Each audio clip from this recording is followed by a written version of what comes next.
Hello students, मैंने part one में आपको क्लास 7th का चैप्टर 4 कथनी करनी एक जो निबंध है उसको समझाया था। और अब मैं आपको इसमें इसका शब्दार्थ, मुहावरे और उसका अभ्यास और स्वाध्याय समझाऊंगी। ओके, चलिए हम रीड करते हैं इसका शब्दार्थ। शब्दार्थ में है संभारा। संभारा मीन्स जो मैंने आपको पहले बताया था, सजाया मीन्स डेकोरेट करना। अंतर मीन्स होता है भेद, किसी में फ़र्क, या इंग्लिश में बोलेंगे इसको डिफरेंट। ओके। पार्क मीन्स क्या होता है? बाग, बगीचा, गार्डन। कतार मीन्स होती है लाइन, पंक्ति। वर्जित यानी निषेध, मनाही यानी किसी को किसी चीज़ के लिए ना बोलना। कंडक्टर होता है परिचालक। शीघ्र यानी जल्दी, तपाक से यानी जोश के साथ, जल्दी से। पोता होता है पुत्र का पुत्र। प्रतीक्षा करना, इंतजार करना, वेट करना। राशि होती है रकम यानी पैसे, रुपीज़। आचरण होता है किसी का व्यवहार, बिहेवियर। सदैव यानी ऑलवेज, सदा के लिए। ठीक है, शब्दार्थ हैं। अब यहाँ पर दो मुहावरे दिए गए हैं। मुहावरे, ये मुहावरा है गुणों की खान और इसका ये अर्थ दिया गया है। तो गुणों की खान का मुहावरे का अर्थ है बहुत गुड़ी। पानी पानी हो जाना, इसका अर्थ है बहुत लज्जित होना। ओके, अभी अभ्यास देखिए। अभ्यास दिया गया है। अभ्यास में दिया गया है सोचकर बताइए। आपको बताना है, इसको लिखना नहीं है। ओके, तो आपको रीड करके इसको आंसर आप लोगों को खुद से करना है। ईश्वर ने मनुष्य को अन्य प्राणियों से किस प्रकार श्रेष्ठ बनाया है?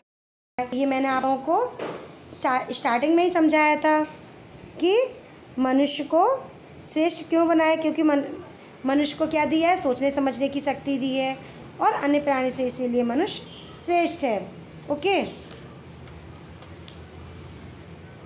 क्योंकि वह अच्छे बुरा सोच सकता है, अच्छे बुरे का निर्णय ले सकता है। ठीक है। अब सेकंड वाला है धूम्रपान वर्जित है। कहाँ कहाँ और क्यों लिखा होता है, तो ये आप लोगों को सोचकर लिखना है। ओके। और नंबर 3 है फूल सबको अच्छे क्यों लगते हैं, तो ये भी आपको खुद से लिखना है। ठीक है। नंबर 4 लोग कहाँ कहाँ कतार में खड़े होते हैं, तो ये भी आपको सोचकर लिखना है। आपको समझ नहीं आया तो घर पर आप पूछ सकते हैं कि कहाँ कहाँ पर लाइन लगती है, कहाँ कहाँ पर लोग लाइन में खड़े होते हैं। ठीक है। अब ये आया क्वेश्चन नंबर 2। क्वेश्चन नंबर 2 में है ब्राह्म चिन्ह और उनके नाम की जोड़ी बनाइए। तो नंबर 1 में दिया गया है, इसको बोलते हैं प्रश्नवाचक चिन्ह। तो प्रश्नवाचक चिन्ह कब लगाया जाता है? तो प्रश्नवाचक चिन्ह प्रश्न वाक्य के अंत में लगाया जाता है, तो इसको क्या बोलते हैं? प्रश्नवाचक चिन्ह। तो इसको कहाँ है प्रश्नवाचक चिन्ह? ये रहा प्रश्नवाचक चिन्ह। तो यहाँ पर मैं आप लोगों को नंबर डालूंगी, वही नंबर वाइज आप यहाँ पर जो बॉक्स दिए गए हैं छोटे छोटे, वहाँ पर आप लिखेंगे। ओके। तो फर्स्ट का क्या था? प्रश्नवाचक चिन्ह। तो ये रहा हमारा प्रश्नवाचक चिन्ह। तो यहाँ पर हम फर्स्ट वाला ये रहा। सेकंड है हमारा पूर्ण विराम। सेकंड क्या है, इसको क्या बोलेंगे? जो एक लाइन की गई है इसको क्या बोलेंगे? पूर्ण विराम। तो पूर्ण विराम का हम क्या करेंगे? ये नंबर 5 जो दिया गया है पूर्ण विराम। ओके। नंबर 3 पर है, इसको नंबर 3 पर जो चिन्ह दिया गया है इसको क्या बोलेंगे? उद्गार चिन्ह। ओके। उद्गार चिन्ह कहाँ दिया गया है? उद्गार चिन्ह ये नंबर 1 पर दिया गया है। ठीक है। तो ये रहा उद्गार चिन्ह, ये उद्गार चिन्ह। तो ये नंबर 3 का है। ओके। अब नंबर 4 पर क्या दिया है? नंबर 4 पर है जो बोलते हैं कॉमा, इंग्लिश में बोलते हैं कॉमा, हिंदी में अल्प विराम चिन्ह। तो ये क्या है नंबर 4 पर? अल्प विराम चिन्ह। तो ये रहा अल्प विराम चिन्ह। ओके। नंबर 6 पर क्या दिया हुआ है? अल्प विराम चिन्ह, ये रहा। ओके। नंबर 5 पर क्या दिया गया है? जो इन्वर्टेड कॉमा होता है इसको बोलते हैं अवतरण चिन्ह। तो ये नंबर 5 रहा। नंबर 5 का अवतरण चिन्ह ये रहा। ओके। तो नंबर 5 का ये नंबर 2 पर है। नंबर 6 पर दिया है, इसको बोलेंगे योजक चिन्ह। 6 पर क्या दिया है, योजक चिन्ह। योजक चिन्ह ये रहा, तो ये 6 नंबर का। ओके, तो इस तरह से आपको नंबर वाइज अरेंज करना है। तो जहाँ नंबर 1 मैंने लगाया वहाँ से उठाकर आप नंबर 1 में डाल दीजिए। ठीक है, अब इसी का बाद दिया गया है, वाक्यों को पढ़कर उचित विराम चिन्ह का प्रयोग कीजिए। तो आपको क्या करना है, इसमें विराम चिन्ह लगाना है। कैसे लगाएंगे, नंबर 1 में दिया गया है फूल तोड़ना मना है, तो इसमें कौन सा चिन्ह लगेगा, इसमें चिन्ह लगेगा पूर्ण विराम का। ओके, तो मैं आप लोगों को ये लगाकर बताती हूँ। तो यहाँ पर लगेगा आपका फूल तोड़ना मना है, इस तरह का विराम चिन्ह। ओके, सेकंड दिया गया है वाह कितना सुंदर दृश्य है। तो जहाँ पर वाह दिया होता है वहाँ पर कौन सा चिन्ह लगाते हैं हम, उद्गार चिन्ह। ओके, उद्गार चिन्ह कब लगाया जाता है, जहाँ पर वाह, अरे, छी, कोई दुख आश्चर्य भाव प्रकट होता है, वहाँ पर वाह के साइड में, वाह के बाद में क्या लगाएंगे, उद्गार चिन्ह। उद्गार चिन्ह कैसा होता है, इस तरह से यहाँ पर लगाएंगे। तो उद्गार चिन्ह इस तरह का होता है। ठीक है, लाइन करके पॉइंट रखते हैं नीचे। अब नेक्स्ट है हमारा 3 नंबर। 3 नंबर है बसों में लिखा होता है धूम्रपान वर्जित है। तो यहाँ पर हम क्या करेंगे, तो इसमें हम क्या करेंगे, इन्वर्टेड कॉमा लगाएंगे। कहाँ पर, इस जगह पर। इस जगह पर हम क्या करेंगे, इन्वर्टेड कॉमा लगाएंगे। ओके, तो इसको कौन सा चिन्ह बोलते हैं, अवतरण चिन्ह। ठीक है, अब आया नंबर 4। नंबर 4 है धारा रात दिन पड़ती रहती है। तो इसमें भी क्या आएगा, पूर्ण विराम चिन्ह आएगा। इसी तरह नंबर 5 है, 5 में है पौधे बाहर इसमें ही क्यों लगाए जाते हैं। तो इसमें प्रश्न पूछा जा रहा है, तो हम इसमें क्या करेंगे, प्रश्नवाचक चिन्ह लगाएंगे। ओके, तो इस तरह हमारा फिनिश होता है क्वेश्चन 2 का। अब हम आते हैं क्वेश्चन नंबर 3 पर। क्वेश्चन नंबर 3 में दिया गया निम्नलिखित वाक्यों में से जातिवाचक संज्ञा के आसपास चिन्ह कीजिए। तो जातिवाचक संज्ञा क्या होती है, तो मैं इसमें आपको बताती हूँ। जातिवाचक किसी की जाति बताई जाती है कि वह किस तरह का है। तो इसमें फर्स्ट है, आपको मैं अंडरलाइन करके बताऊंगी। फर्स्ट दिया गया है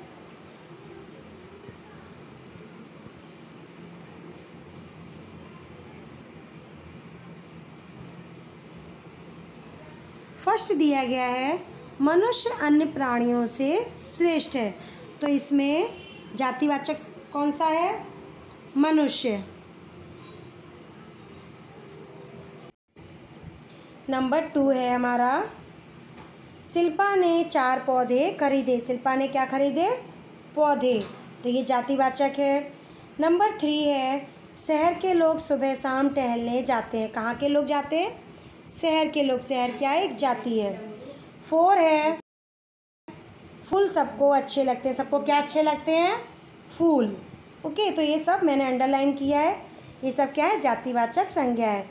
ओके, अब हमारा क्वेश्चन नंबर 4 आता है। क्वेश्चन नंबर 4 है कथनी और कथनी में समानता रखने में मुश्किलें आती हैं या नहीं, चर्चा कीजिए। तो आपको ये लिखना नहीं है। नंबर 5 एक पैराग्राफ दिया गया है, परिच्छेद पढ़कर प्रश्नों के उत्तर दीजिए। तो आपको क्या करना है, पहले एक पैराग्राफ पूरा पढ़ना है। पढ़ने के बाद नीचे क्वेश्चंस दिए गए हैं, ये जो प्रश्न दिए गए हैं इनके आंसर्स पैराग्राफ से ढूंढकर अपनी नोटबुक के अंदर लिखना है। ओके, जिसमें नंबर 1 है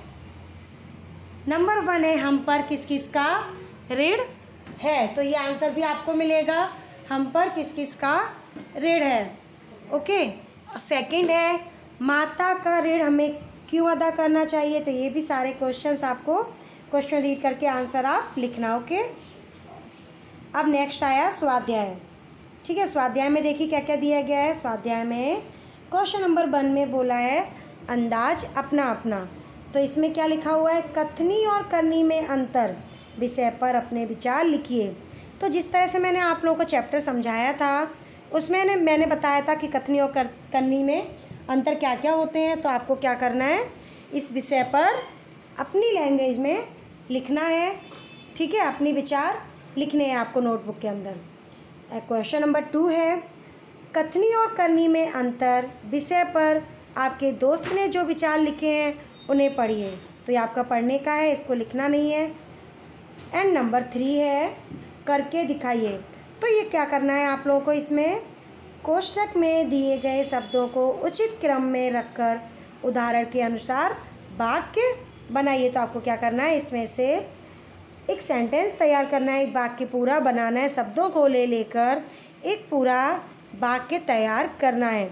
जैसे इसमें एक वाक्य दिया गया है, फूल तोड़ना मना है। तो इसी तरह से हमें क्या करना है, और भी बनाने हैं। तो एक बनेगा, हमें कथनी करनी में समानता या फिर सबको कथनी करनी में समानता रखनी चाहिए। तो हम किस में सर्कल करेंगे, या आप लोगों को मैं सर्कल करके बताती हूँ।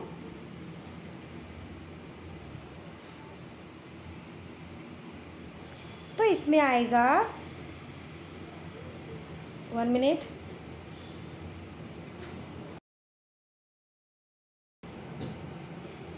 तो इसमें फर्स्ट सबको कथनी और क्या है, करनी। करनी कहाँ दिया गया है, करनी में समानता रखनी चाहिए। तो एक वाक्य आपका रेडी हो गया, ओके। अब मैं दूसरा वाक्य, एक वाक्य आप देख लीजिए ध्यान से। अब मैं आपको दूसरा वाक्य बताऊंगी। दूसरा वाक्य होगा,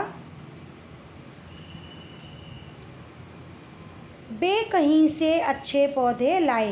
तो हमें क्या करना है, पहले बे पे सर्कल करना है, बे, फिर क्या करेंगे, कहीं ढूंढना है। कहीं कहाँ दिया गया, कहीं, फिर से क्या करके लाए, अच्छे, फिर क्या है, पौधे, फिर क्या किया, पौधे लाए, ठीक है। तो लाए ये दिया गया है। तो हमारे इसमें कितने वाक्य हो गए, एक बना हुआ था पहले ही, फूल तोड़ना मना है। सेकंड मैंने आपको बताया, सबको कथनी करनी में समानता रखनी चाहिए। और थर्ड नंबर का जो अभी मैंने आपको सर्कल करके बताया, बे कहीं से अच्छे पौधे लाए। तो आप लोगों को क्या करना है, नोटबुक के अंदर इसको लिखना है, ओके।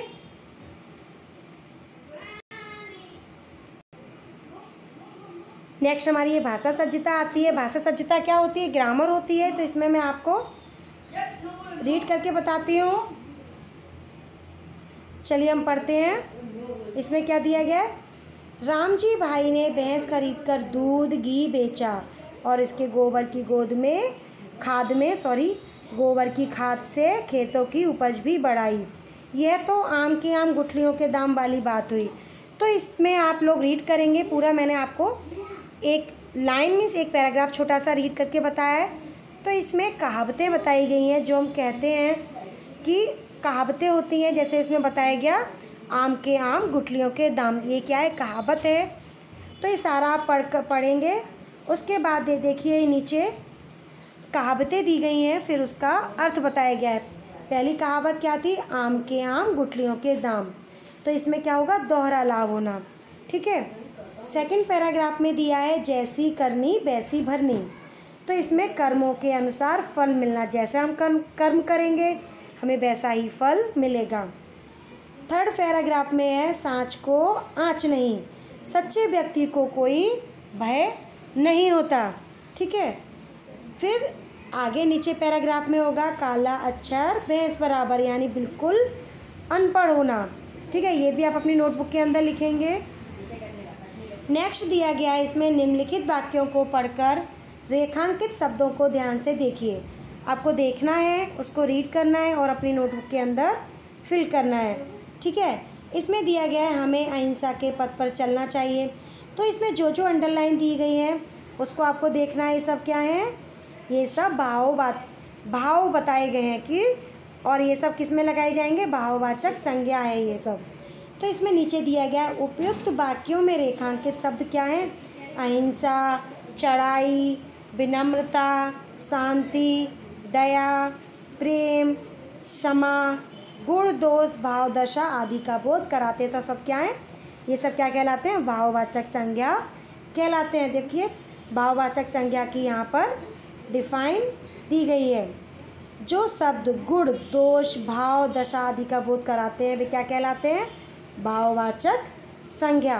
तो यहाँ पर बॉक्स में छोटे छोटे बॉक्स दिए गए हैं, उसमें कुछ शब्द लिखे हुए हैं। वो शब्द कैसे हैं, उसमें से हमें क्या करना है, देखिए मैं रीड करके आपको बताती हूँ। निम्नलिखित शब्दों में से भाववाचक संज्ञा के चौकोर पर सही निशान लगाइए, यानी टिक कीजिए जो भाववाचक संज्ञा हो। तो इसमें से कौन कौन सी भाववाचक संज्ञा है, तो मैंने क्या क्या बताया था ऊपर, आप लोग देख लीजिए क्या क्या है। अहिंसा, चढ़ाई, विनम्रता, शांति, दया, प्रेम, क्षमा, गुण, दोष, भाव, दशा, ये सब क्या कराते हैं, तो ये सब भाववाचक संज्ञा कहलाते हैं। तो इसमें क्या क्या होंगी भाववाचक संज्ञा, मैं आप लोगों को टिक करके बताती हूँ। तो एक तो हमारी भाववाचक संज्ञा है सच्चाई, फिर ऊंचाई, फिर हमारा क्या होगा लंबाई, और क्या होगा अमीरी। ठीक है, तो इसमें सच्चा जो है वो क्या है, उसका सच्चा का क्या होगा, सच्चाई होगा। ऊंचा का ऊंचाई होगा। लंबा कोई होता है तो उसका भाव कैसा होता है, लंबाई। अमीर का अमीरी होता है। और अगर यहाँ पर लड़ना का क्या होता है, लड़ाई, तो लड़ाई यहाँ दिया नहीं गया है। और बूढ़ा इंसान होता है उसका क्या होता है, बुढ़ापा, तो इसका ये भाव हो गया। ओके, चलिए नेक्स्ट रीड करते हैं हम। निम्नलिखित वाक्यों को पढ़िए और रेखांकित शब्दों को ध्यान से देखिए। आगे कौन सा दिया गया है, समूहवाचक संज्ञा दिया गया है। समूहवाचक क्या होता है, कहीं पर किसी चीज़ का भीड़ लगी होती है, कोई ग्रुप बना हुआ होता है, चाबियों का गुच्छा होता है, केले की दर्जन होती है, ठीक है, एक सभा होती है, कहीं ज़्यादा लोगों की टोली जाती है, तो सब क्या होती है, वो भीड़, टोली और सभा क्या होती है, समूहवाचक संज्ञा होती है। तो यहाँ पर अंडरलाइन में क्या क्या दिया गया है, भीड़, टोली और सभा, ये सब क्या है, समूहवाचक संज्ञा है। ओके, तो यहाँ पर हमारा चैप्टर फिनिश होता है। ठीक है, तो आप लोग क्या करेंगे, पूरा स्वाध्याय, अभ्यास, शब्दार्थ और मुहावरे ये सब अपनी नोटबुक के अंदर फिल करेंगे। और पार्ट 1 में जो मैंने इसका चैप्टर समझाया था उसको ध्यान से सुनेंगे। Okay, thank you.